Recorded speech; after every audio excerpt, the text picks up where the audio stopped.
I stood in the doorway of our bedroom, my heart pounding in my chest like a war drum.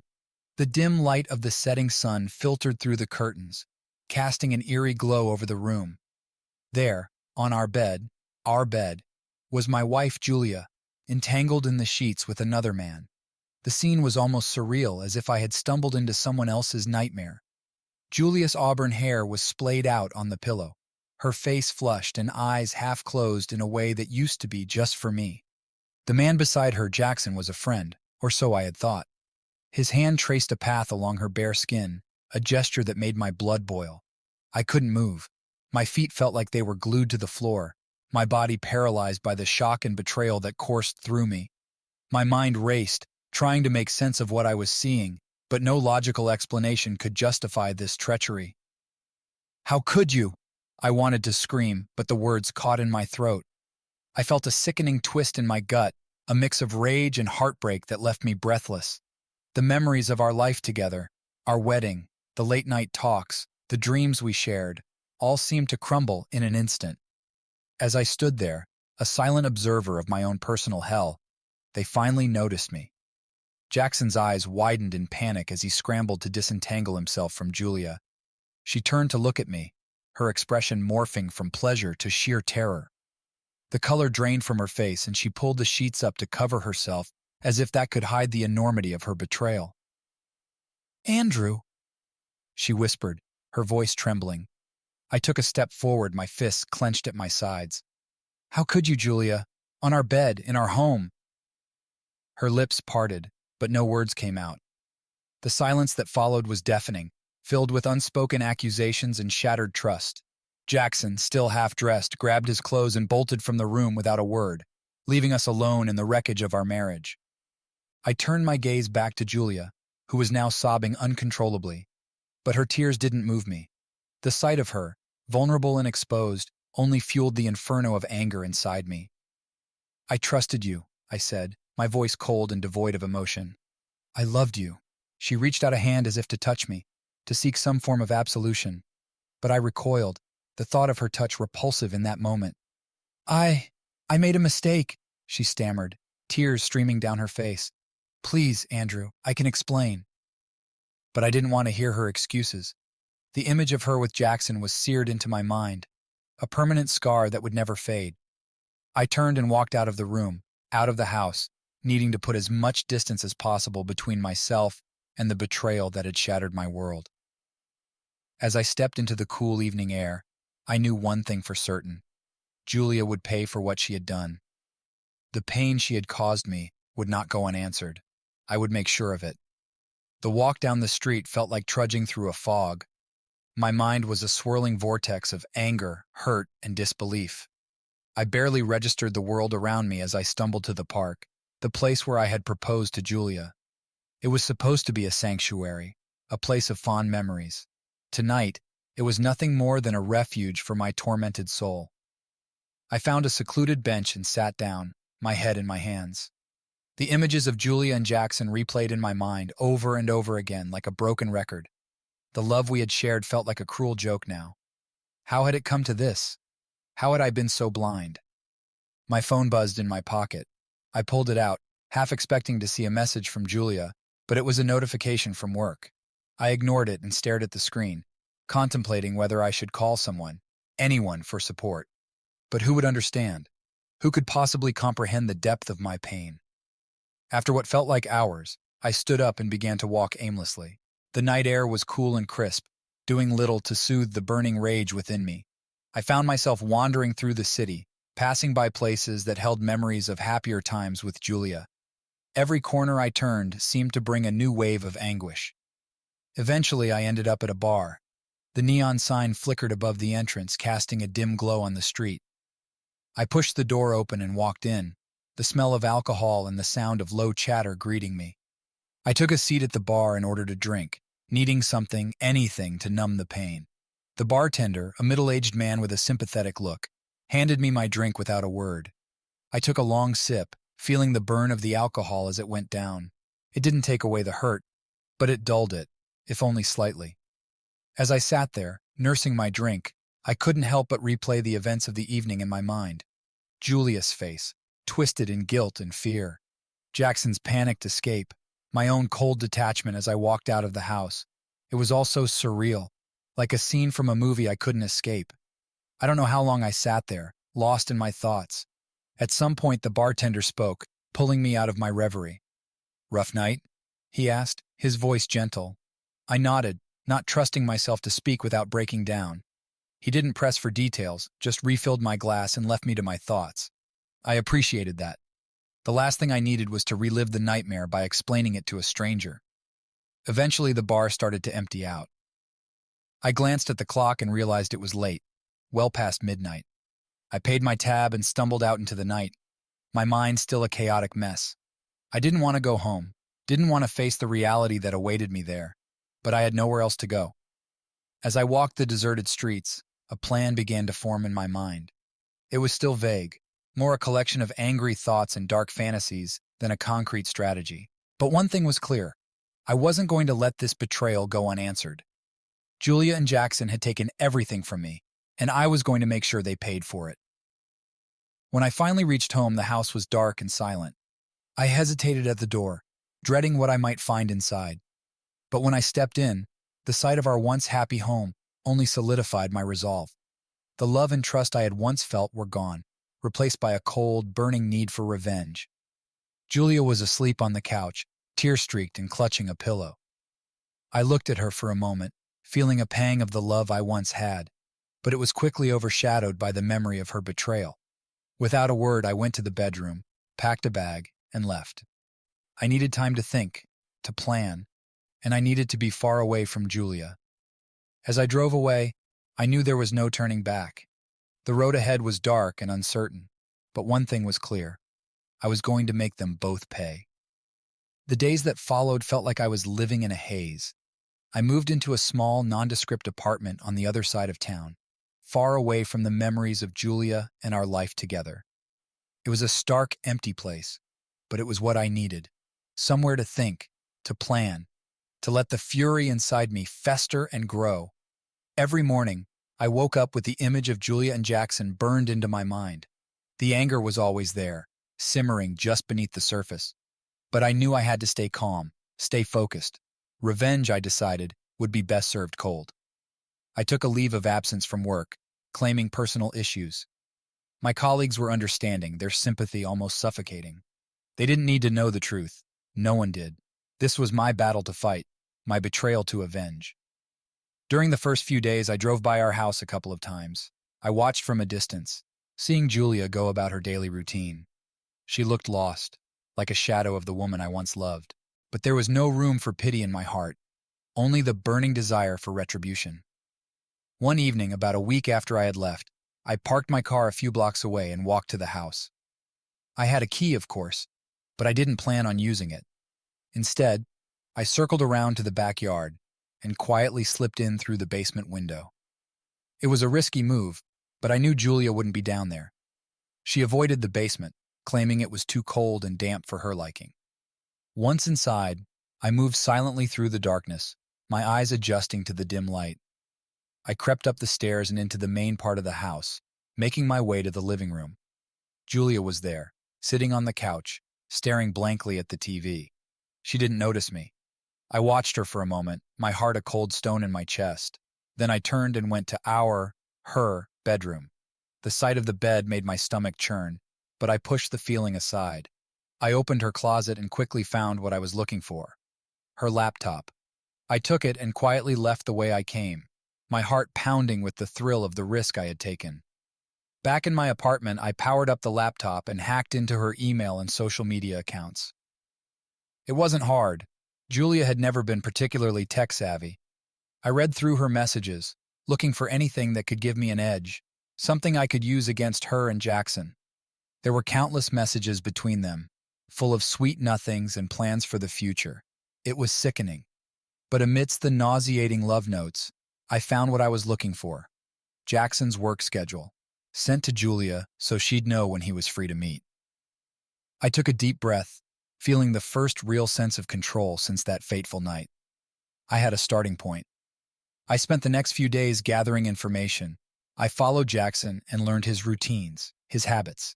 He was an investment banker, worked long hours, and had a penchant for expensive coffee and lunchtime runs in the park.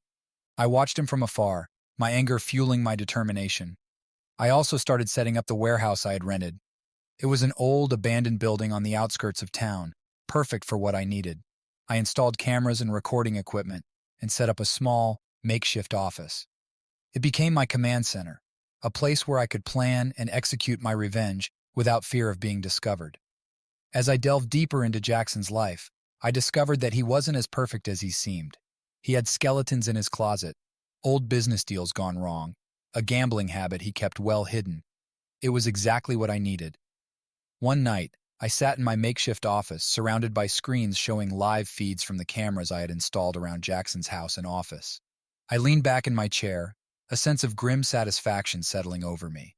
I had the information I needed. Now it was time to put my plan into action. I picked up my phone and made the first of many calls, setting things in motion. Jackson's life was about to fall apart, and Julia would be dragged down with him. They had taken everything from me, and now I would do the same to them. The storm was coming, and I was ready to unleash it. The days that followed felt like I was living in a haze. I moved into a small, nondescript apartment on the other side of town, far away from the memories of Julia and our life together. It was a stark, empty place, but it was what I needed. Somewhere to think, to plan, to let the fury inside me fester and grow. Every morning I woke up with the image of Julia and Jackson burned into my mind. The anger was always there, simmering just beneath the surface. But I knew I had to stay calm, stay focused. Revenge, I decided, would be best served cold. I took a leave of absence from work, claiming personal issues. My colleagues were understanding, their sympathy almost suffocating. They didn't need to know the truth. No one did. This was my battle to fight, my betrayal to avenge. During the first few days, I drove by our house a couple of times. I watched from a distance, seeing Julia go about her daily routine. She looked lost, like a shadow of the woman I once loved. But there was no room for pity in my heart, only the burning desire for retribution. One evening, about a week after I had left, I parked my car a few blocks away and walked to the house. I had a key, of course, but I didn't plan on using it. Instead, I circled around to the backyard and quietly slipped in through the basement window. It was a risky move, but I knew Julia wouldn't be down there. She avoided the basement, claiming it was too cold and damp for her liking. Once inside, I moved silently through the darkness, my eyes adjusting to the dim light. I crept up the stairs and into the main part of the house, making my way to the living room.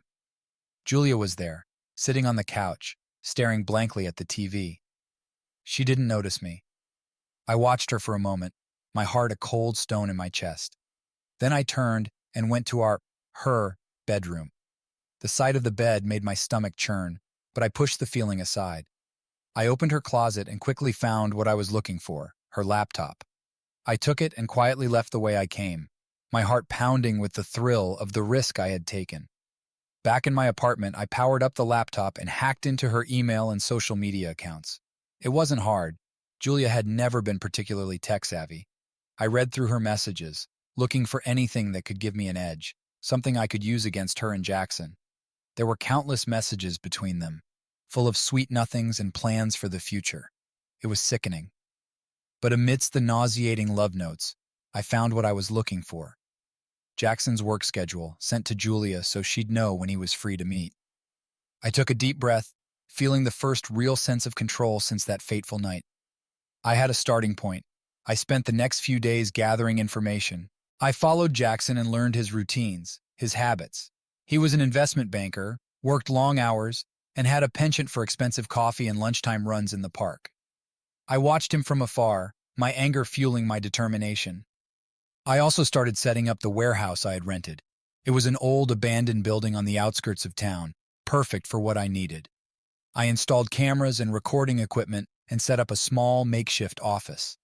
It became my command center, a place where I could plan and execute my revenge without fear of being discovered.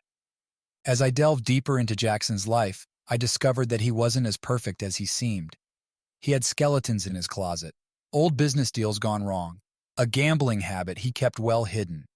It was exactly what I needed. One night, I sat in my makeshift office, surrounded by screens showing live feeds from the cameras I had installed around Jackson's house and office. I leaned back in my chair, a sense of grim satisfaction settling over me. I had the information I needed. Now it was time to put my plan into action. I picked up my phone and made the first of many calls, setting things in motion. Jackson's life was about to fall apart, and Julia would be dragged down with him. They had taken everything from me, and now I would do the same to them. The storm was coming, and I was ready to unleash it. The following weeks were a blur of surveillance and strategy.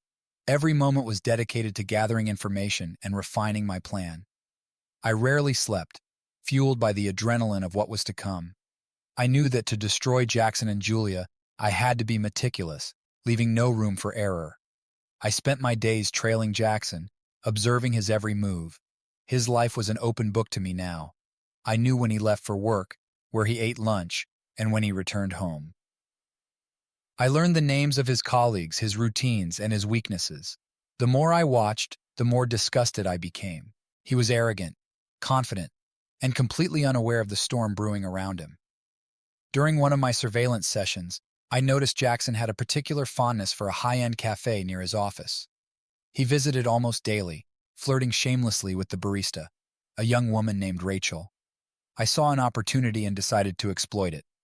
I followed her one evening after her shift, learning her habits and where she lived. She would be a useful pawn in my game.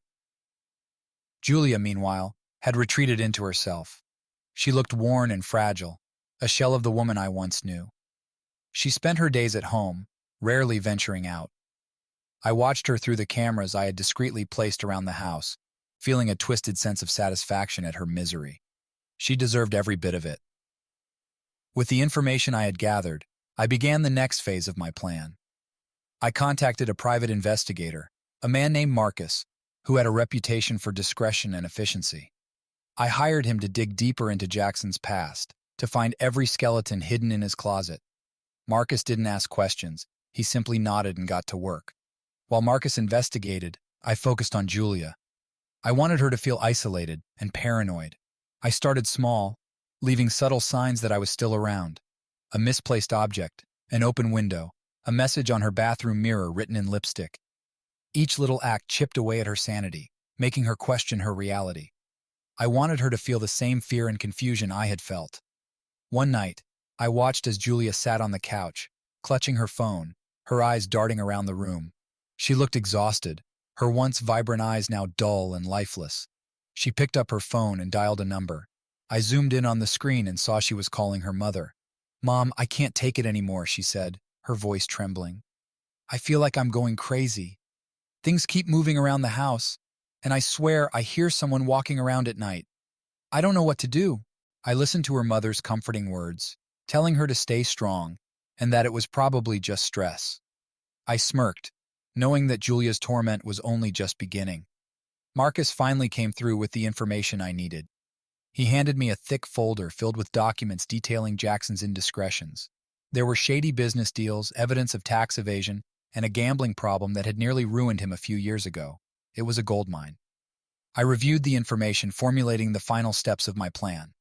I would use Jackson's own secrets to destroy him, and Julia would be collateral damage. I started by sending an anonymous tip to Jackson's employer, detailing his fraudulent activities. I included copies of incriminating documents, ensuring that there was no doubt about his guilt. Next, I reached out to Rachel, the barista. Posing as an investigative journalist, I told her I was working on a story about Jackson's illegal activities. She was eager to help, providing me with details about his visits to the cafe and his inappropriate behavior. I recorded our conversations, knowing they would be useful later. With everything in place, I set the final stage of my plan into motion. I hacked into Jackson's email and social media accounts, planting evidence of his misdeeds. I made sure to leave a trail that would lead back to him, making it impossible for him to deny his actions. On a cold, rainy evening, I sat in my makeshift office, watching the live feeds from Jackson's home and office. The chaos I had orchestrated was unfolding perfectly. Jackson's employer had launched an internal investigation, and he was suspended pending further review. The authorities were closing in on him, and it was only a matter of time before he was arrested. Julia, on the other hand, was unraveling. She received a visit from the police, who questioned her about Jackson's activities. She looked terrified, her world crumbling around her. I watched as she broke down in tears, pleading her ignorance. It was a pathetic sight. As I watched, I felt a dark satisfaction. This was just the beginning. Jackson and Julia had taken everything from me, and now it was my turn to return the favor. The storm I had unleashed was only growing stronger, and there was no escape for them. The calm before the storm had passed. Now it was time to bring the full force of my revenge down upon them. The next step of my plan required precise timing and a level of ruthlessness I had never known I possessed. I spent the following days refining every detail, ensuring that nothing could go wrong. The trap had to be perfect, and both Jackson and Julia had to suffer in ways they couldn't imagine. I started by manipulating Jackson's financial situation. Using the information Marcus had gathered, I created a series of fake investment opportunities, funneling them through shell companies I had set up. Jackson, desperate to recover his reputation and financial stability, eagerly invested. He had no idea he was walking into a financial pitfall that would ruin him. I then began orchestrating the social fallout. I compiled all the evidence of Jackson's infidelities and shady dealings and sent anonymous packages to his friends, colleagues, and even his family. The backlash was swift and brutal. His social circle collapsed around him, and he found himself increasingly isolated. The man who once had everything was now facing the prospect of losing it all. But I wasn't done. I still had to deal with Julia. She had to feel the full weight of her betrayal. I began by planting seeds of doubt in her mind. I sent anonymous texts and emails, suggesting that Jackson was using her, that he had other lovers, and that he was planning to leave her once everything blew over. I knew these doubts would eat away at her, driving a wedge between them. One evening, as I watched the live feeds from their house, I saw the tension come to a head. Jackson and Julia were in the middle of a heated argument. Their voices rose, accusations flew, and it became clear that the pressure was tearing them apart. I leaned back in my chair, a cold smile on my lips. The plan was working. The next day, I made my move. I called Jackson, using a voice modulator to disguise my identity. "Mr. Caldwell, I have information that could save you," I said, my voice cold and mechanical. "Meet me at the old warehouse on the outskirts of town. Tonight, come alone." Jackson, desperate and on the verge of collapse, agreed without hesitation. I hung up and began preparing the final stage of my plan. I set up hidden cameras and microphones in the warehouse, ensuring that every moment would be recorded. This confrontation would be the climax of their suffering, and I wanted to savor every second. As night fell, I made my way to the warehouse. I positioned myself in the shadows, out of sight but with a clear view of the entrance. I didn't have to wait long. Jackson arrived, looking haggard and desperate. He stepped inside, his eyes darting around nervously. "Hello?" he called out, his voice echoing in the empty space. "Who's there?" I stepped forward, allowing the dim light to reveal my presence. "Good evening, Jackson," I said, my voice calm and steady. "I see you got my message." His eyes widened in recognition and fear. "Andrew? What the hell is this?" "This," I said, gesturing around the warehouse, "is where your world ends. You took everything from me, Jackson. My wife, my life, and now it's time for you to pay." He took a step back, his face pale. I didn't mean to—" "Save it," I interrupted, my voice cold. "Your excuses mean nothing to me. You and Julia will suffer for what you've done." Before he could respond, I pressed a button on a remote in my hand. The hidden cameras came to life, recording every angle of the scene. Jackson's eyes darted around, realizing he was being watched. "What do you want from me?" he asked, his voice shaking. "I want you to feel the same pain I felt," I said, stepping closer. "I want you to lose everything, just like I did." With that, I revealed the documents I had obtained from Marcus, detailing Jackson's illegal activities and gambling debts. "These will be sent to the authorities, your employer, and every contact you have. Your life as you know it is over." Jackson fell to his knees, pleading, "Please, Andrew, don't do this. I'll do anything, just please." I looked down at him, feeling nothing but cold satisfaction. "It's too late for that. This is your reckoning." I left him there, a broken man, and made my way back to my car. The next part of my plan was already in motion. Julia would be arriving soon, drawn by the same anonymous message I'd sent to Jackson. They would confront each other, their betrayal laid bare, and the final piece of my revenge would fall into place. As I drove away, I watched the live feed from the warehouse on my phone. Julia arrived, her face a mask of confusion and fear. She found Jackson on the floor, the evidence of his downfall surrounding him. Their argument was vicious, filled with screams and accusations. They were tearing each other apart, just as I had planned. I turned off the feed, satisfied that my work was done. The storm I had unleashed had consumed them both, and there was no turning back. As I drove into the night, I felt a sense of closure. The revenge I had sought was complete, and now, perhaps, I could finally move on. The satisfaction of watching Jackson and Julia's confrontation lingered with me for days. But the culmination of my revenge was far from over. I had set everything into motion. Now, I needed to ensure that the consequences reverberated through every aspect of their lives. This was the domino effect I had meticulously planned. The morning after their explosive confrontation, the news broke. I ensured that the evidence of Jackson's illegal activities reached not only his employer, but also local media outlets. The headline read, "Prominent banker caught in financial scandal, embezzlement, fraud, and more." Asterisk, asterisk. Jackson's face was plastered on every news channel and website, his reputation in shambles. I spent the day monitoring the fallout from my apartment. Social media erupted with condemnation and shock. Jackson's friends and colleagues distanced themselves from him, expressing their disbelief and disgust. The company he worked for issued a statement, suspending him indefinitely and promising a thorough investigation. Jackson's career was effectively over. As for Julia, she wasn't spared the public humiliation. I had made sure that her role in the affair was exposed. Anonymous tips and leaked messages painted a clear picture of her infidelity. Friends and family who once admired her now turned their backs, leaving her isolated and alone. But my revenge wasn't limited to public exposure. I had one final move to make, one that would ensure they both felt the full weight of their actions. I visited the warehouse one last time, retrieving the hidden cameras and recordings. I compiled the footage of their confrontation and the evidence of Jackson's illegal dealings into a single damning video. I uploaded it to several online platforms, ensuring it went viral. The world would see their true colors, their betrayal laid bare for everyone to witness. With everything in place, I made my final preparations. I had decided it was time to confront Julia directly, to let her know who had orchestrated her downfall. I wanted to see the realization in her eyes, to witness her broken spirit firsthand. I arrived at our former home in the early evening, the sun setting behind me.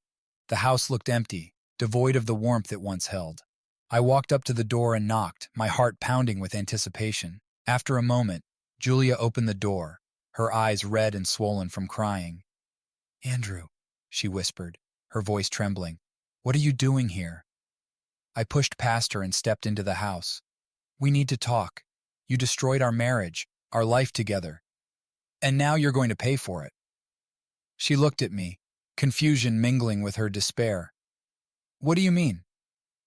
I took a deep breath, savoring the moment. "Everything that's happened to you and Jackson, the public exposure, the scandal, the ruined reputations, that was me. I orchestrated it all." Her eyes widened in shock, her mouth opening and closing as she tried to process my words. "You did this?" "Yes," I said, my voice unwavering. "I wanted you both to feel the same pain I felt, to lose everything, just like I did." She collapsed onto the couch, her body shaking with sobs. "Why? Why would you do this?" "Because you took everything from me," I replied, my voice filled with cold determination. "You and Jackson destroyed my life. This is justice." Julia's sobs grew louder, echoing through the empty house. I watched her, feeling a dark satisfaction. This was the moment I had been waiting for, the culmination of my revenge. "I hope it was worth it," I said, turning to leave, "because you'll never recover from this." As I walked out of the house, leaving Julia in her despair, I felt a sense of closure. The dominoes had fallen, and the damage was done. Jackson and Julia's lives were in ruins, and there was no turning back. I drove away, the night enveloping me. For the first time in months, I felt a sense of peace. My revenge was complete, and now perhaps I could finally move on. The days after our confrontation felt like a dark cloud had settled over Julia. My words had shattered whatever resolve she had left, and I could see it in her every movement. She became a recluse, rarely leaving the house, consumed by the weight of her actions and the public disgrace that followed. I continued to monitor her through the hidden cameras, each day bringing a new wave of satisfaction as I watched her world crumble. She spent her days in a daze, her once vibrant spirit now a distant memory. The phone calls from friends and family dwindled until they ceased altogether. She was alone, exactly where I wanted her to be. One evening, as I watched her on the live feed, I saw her open her laptop and begin typing an email. Curious, I hacked into her account to read it in real time. She was writing to Jackson, ***, subject, we need to talk ***, Jackson. Everything is falling apart. I can't do this anymore. Please, we need to talk, to figure out what to do next. I can't handle this alone. Julia, I smirked as I read her plea. It was time to drive the final wedge between them. I intercepted the email, modifying it slightly before sending it to Jackson. ***, subject, we need to talk ***. Jackson, I'm done. This is too much for me to handle. I can't keep living like this. It's over. Julia. I watched as Jackson read the email, his face contorting with anger and frustration. He replied immediately, ***, subject. We need to talk ***. Julia, don't you dare try to pin this all on me. You are just as much a part of this as I was. If you're giving up, then fine. I don't need you. Jackson. I intercepted this reply as well, making sure it was delivered to Julia without any changes.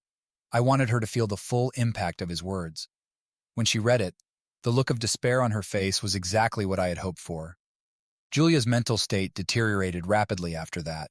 She stopped eating, barely slept, and spent her days wandering aimlessly around the house.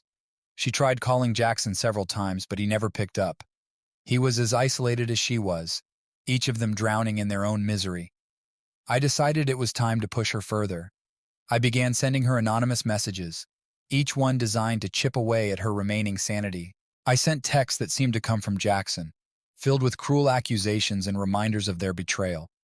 I left voicemails that echoed with my disguised voice, telling her she was worthless and that she deserved everything that was happening to her. The final push came one rainy night when Julia decided to leave the house. She drove aimlessly for hours, her mind clearly in turmoil. I followed her from a distance, ensuring she didn't notice me. Eventually, she ended up at the park where we had once shared so many happy moments.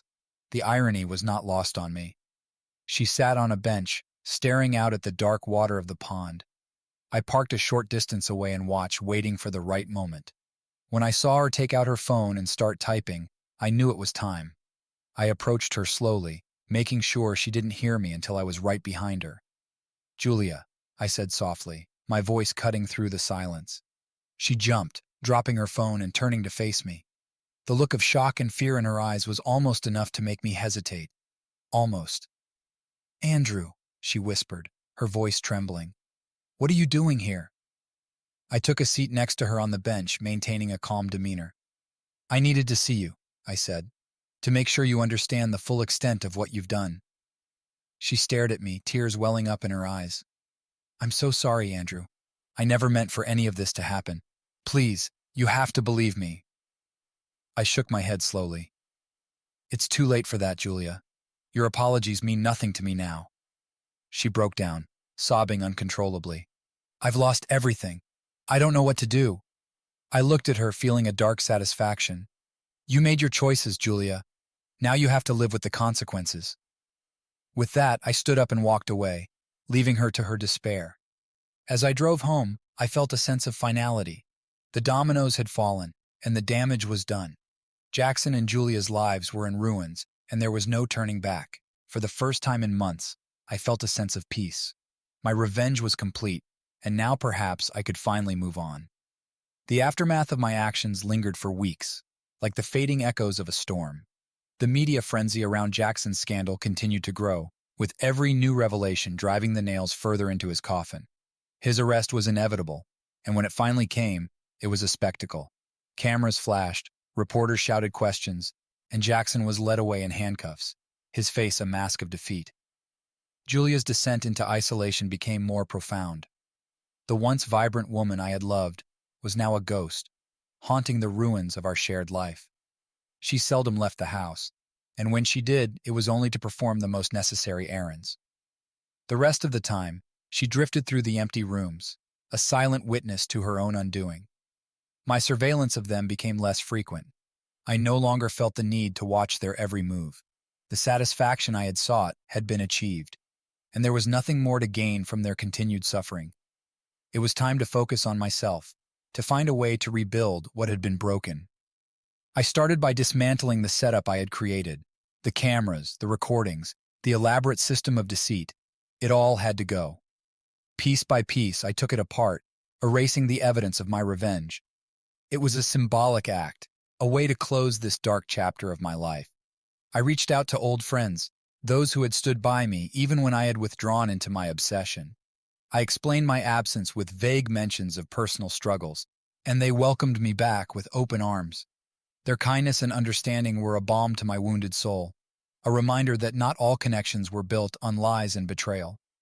I also sought professional help, recognizing that the journey I had embarked on had taken a toll on my mental health.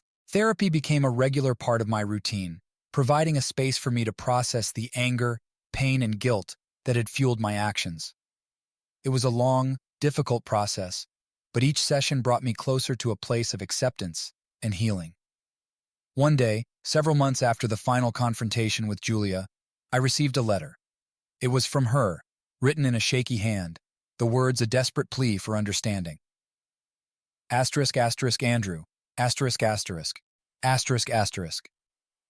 I know you have every right to hate me, and I don't expect forgiveness, but I need you to understand that I never meant to hurt you. I was lost, and I made terrible mistakes. I hope one day you can find it in your heart to let go of the anger and move on. Asterisk, asterisk. Asterisk, asterisk, Julia, asterisk, asterisk. I read the letter several times, and the emotions it stirred within me were a complex mix of sorrow and resignation. I knew that holding on to the anger would only keep me anchored to the past. Letting go was the final step in my journey of revenge and healing. I decided to write back, not to rekindle any form of relationship, but to close the book on our shared history with a sense of finality. Asterisk, asterisk, Julia, asterisk, asterisk. Asterisk, asterisk. Your actions hurt me deeply, and the path I took in response was one of darkness and vengeance. But holding on to that anger will only prevent both of us from moving forward. I hope you find the strength to rebuild your life, just as I am trying to rebuild mine. This will be the last time we communicate. Asterisk, asterisk. Asterisk, asterisk. Andrew, asterisk, asterisk. With that, I mailed the letter and felt a weight lift from my shoulders.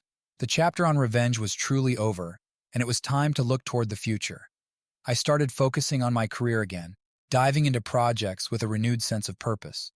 The work provided a distraction and a sense of accomplishment, helping to fill the void left by the betrayal and the subsequent fallout.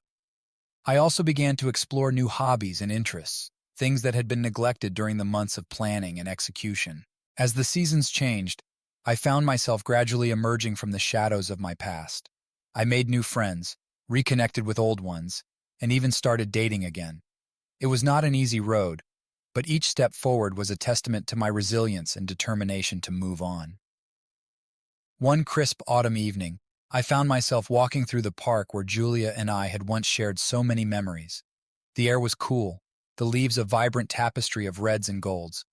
As I sat on a bench overlooking the pond, I felt a sense of peace that had eluded me for so long. The past was behind me, and while it had shaped me, it no longer defined me. The storm of revenge had passed, leaving me with a newfound clarity and strength. I had faced the darkness within myself and come out the other side, ready to embrace whatever the future held. For the first time in what felt like forever, I allowed myself to hope. And in that hope, I found the courage to truly move on.